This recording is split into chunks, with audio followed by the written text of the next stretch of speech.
do we really need a bonder for pre-made versus Russian volume lashes? What is the difference of the bonding if we're using something like a super bonder or fanning liquid, for example? Will it really make a difference? And the answer is yes, it still makes a difference. So imagine you have your natural lash, this being your natural lash, and you apply a pre-made fan. Now a pre-made fan is pre-bonded, right? That means the base of it is tightly packed together. It has some kind of adhesive. Even if it is heat bonded, there's still some kind of adhesive. By the way, if anyone tells you otherwise, they're lying. Take away a pre-made fan, there's always a little clear adhesive left over, even if they're heat bonded. That means they're bonded together, which means they're not going to separate on the base. So if you know the difference between pre-made and Russian volume lashes, single lashes you pick up, you fan by hand, and then you dip them into the adhesive, then you apply. There's something called wrapping, and wrapping just essentially means, imagine this is your natural lash and you have your fan coming in. It kind of encases that natural lash a little bit. I will do a drawing about this as well. So a pre-made fan looks something like that. And this area here, obviously not as thick, but this area here is pre-bonded, yeah, so it doesn't open up. So if you are applying this as a fan, it will apply, let me do it a different color actually. It will apply with the base the same way a classic lash would, but then obviously it has like several little fans on it, lashes on it. It's not going to look like this. I'm a very, very bad drawer. But essentially the base will attach only in one area, one contact area. So number one, to get amazing retention and adhesion is that you need to dip your pre-made fan a little bit more than you would a Russian volume handmade fan, because you need to have a really good coverage area, bonding area, yeah? And the pre-made fans last about as long as a classic lash would, yeah? Now the difference between this and a Russian volume fan is that with the Russian volume fan, everything either applies on the top, the side, whichever way you want, if you don't potentially open up the base, or you could apply it so that it wraps. So I try and kind of put that into perspective for you. This is our natural lash, very thick natural lash obviously, and then we have our let's make it 5D fan and 0.05 or something like that. So you have your fan opening up something like this. So this is now our handmade Russian volume fan that has actually wrapped around the natural lash. So obviously this would also have like little ends on it. I hope you can imagine this. Again, I'm not a very good drawer. But you can see how now I will make this green, how you have much more attachment areas than what you would have with a basic pre-made fan or classic lash, right? Because you only have one area here that attaches to the natural lash, whereas here you have a larger area. Sometimes you're lucky enough if you have a lash that is strong enough and you have lots and lots of lashes within your fan. Sometimes you can even literally encase the entire natural lash, yeah? It would look something like that. Now, for this to happen, you have to have perfect humidity, temperature, great adhesive that has a good viscosity, not too thick, something that doesn't dry too quickly, and you need really good lashes as well that are opening up nicely, and you have to work extremely fast too. This is called wrapping. Is wrapping really necessary in lashing? I don't think so. Does it give you better retention? Yes. Do we need to do this every single time we lash someone?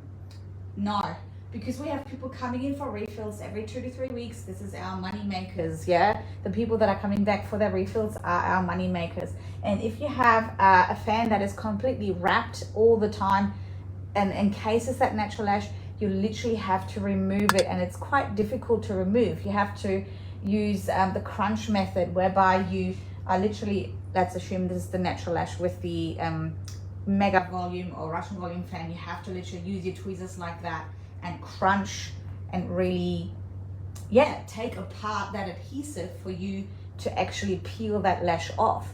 You can't just use a banana peel method with a wrapped fan, because you will take apart that natural lash. You can split the natural lash in half.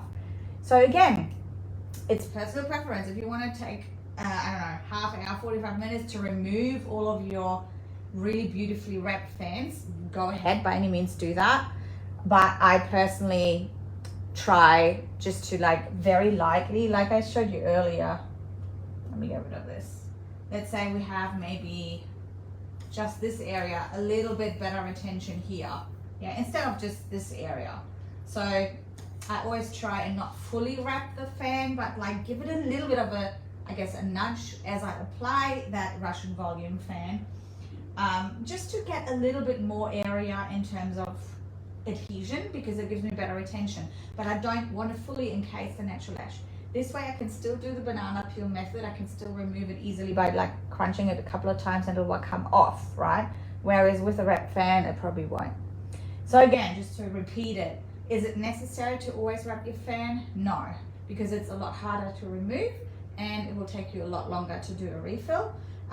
Will it last longer than a pre-made fan or a classic lash? Yes, it will. Obviously, retention is better because it can't fall off. It's literally stuck to the natural lash. The natural lash can't escape. Now, where do those setting liquids come in? We have a product called Set Me. That is a super bonder. It is a setting liquid that will make sure that this bond cures. Yeah, glue doesn't dry, it cures. It polymerizes. You have a bottle of adhesive in the beginning, you have lots of little molecules floating around. Once that goes out into the world, onto a lash, it polymerizes. It turns from all of these polymers to monomers. Yeah, it will go form a really strong bond. It hardens. That's called polymerization. And how does this happen? With H2O. Yeah, H2O, water, misting, nano misting, nebulizer, kettles, hot towels, water, anything to do with water you can set. Yeah. Now this setting process usually takes for lashes about 24 hours. But what we've been experiencing with having a setting liquid such as Set Me, or like a super bonder such as Set Me, is that you can actually cure the lashes from the inside out. There's special things in it. Our setting liquid is vegan, by the way, and it cures the lashes fast enough, like 2 to 3 minutes, and takes around that for everything to cure, so that your lashes can actually be wet that very same night. So our clients can go home and actually wash their lashes, which is amazing. Like, I love my lashes washed after a lash service because I feel really clean.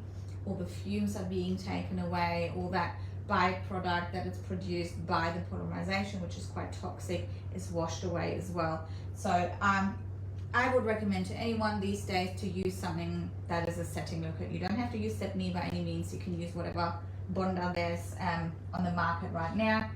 And yeah, this will ensure that all of that is sped up. Now, this is very messy. And I hope that this made sense, and I hope that you got some value from this. Yeah, this was literally just to answer the question, is setting liquid necessary?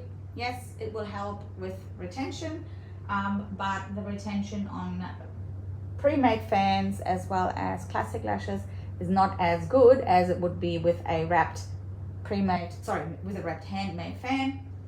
But handmade fans are not necessarily, you know, they don't have to be wrapped in order for you to create good lash sets, because we want them to come back every 3 weeks for refills anyway. If you have any other questions or concerns, let me know in the comments below. And if you want to watch any other training videos, we've got lots and lots of training videos up from like the last 6 or 7 years on lashtribe.tv. That's our YouTube channel. And if you want to check out any of our products, they're available at lashtribeshop.com. Thanks everybody. Bye.